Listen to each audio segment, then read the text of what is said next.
So one of the biggest gifts Allah has given us, Allah has given each one of us, is choice, the ability to decide, the ability to choose which route you take, the ability to choose what action to do, what steps to make,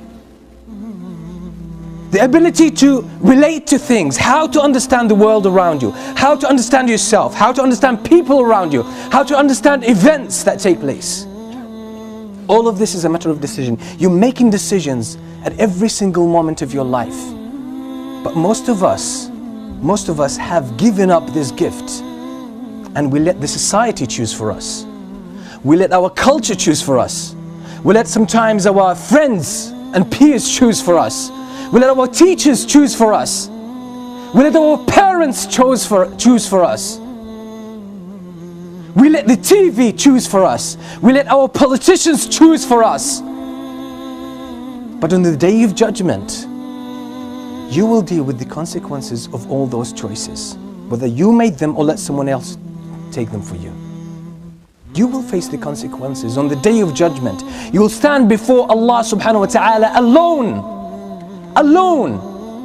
In some narrations, the Prophet ﷺ said, even a mother on the day of judgment will come to her son and she would say, "Oh my son, I held you in my womb 9 months. I looked after you. I breastfed you. And I stayed up all night just to look after you. I wasted my life and my years just for you to grow up and become independent. And you became independent and successful. Now all what I want from you," that's on the day of judgment. My son, she tries to draw his heart nearer by mentioning everything she did for him. Then she says, "Oh my son, in exchange of all of this, all what I'm asking for is one hasana, one good deed, one reward. Just give me one reward from your records so I can be saved from the hellfire. I just can secure a position or a place in paradise. That's all what I'm asking of you." You know what? That son, with all his respect and love for his mother, he says, "Mom, with all respect," I'm paraphrasing by the way, "the hasana you're asking for, I'm more in need of it than anyone else. Some other time, some other time." On that day you will stand before Allah subhanahu wa ta'ala alone, and you will be asked about every single decision. The woman passing down the street that you looked at and you kept staring at will be brought to you live, you could see it.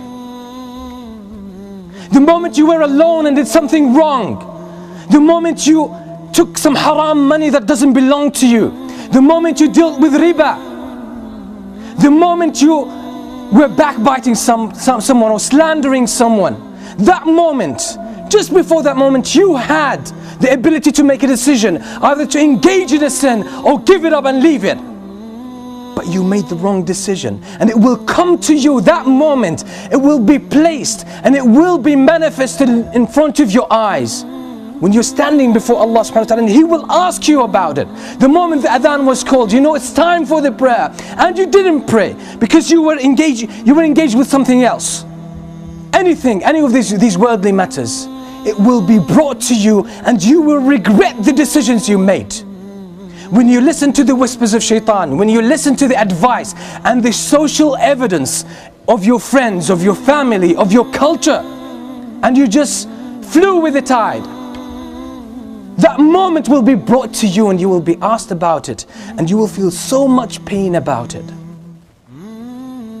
The first moment of pain you'll start to feel is the moment the angels come to you and start dragging your soul out of your body.